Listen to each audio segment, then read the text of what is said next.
Hello friends, welcome to Excelytics. Today we are going to see another example on what we should not do in Excel. So let us begin. As an Excel beginner, we do frequent mistakes whenever we try to enter dates in Excel. Here I want to enter date in cell D5 and the format I'm going to use is month, day and year. So March month, 15 day, 2019 year.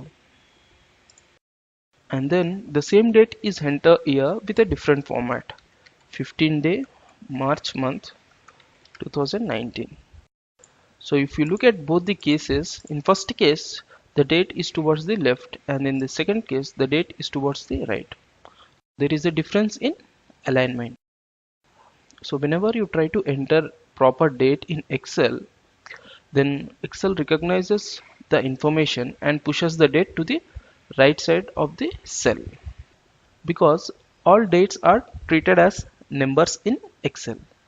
Whereas if Excel does not recognize it as a proper date, Excel treats it as a text and keeps the data towards the left side of the cell.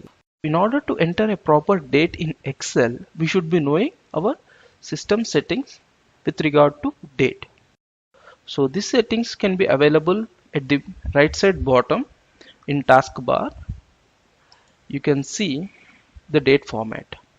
The first is day and followed by month and followed by year.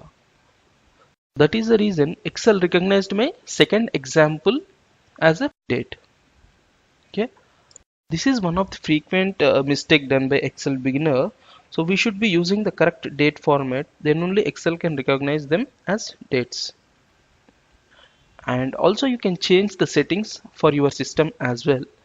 We hope this video will help you to understand the date formats concept in Excel, and we'll try to come up with more videos on what we should not do in Excel. Thanks for watching this video. This video is created by Team Excelytics. Join Excelytics to excel in analytics.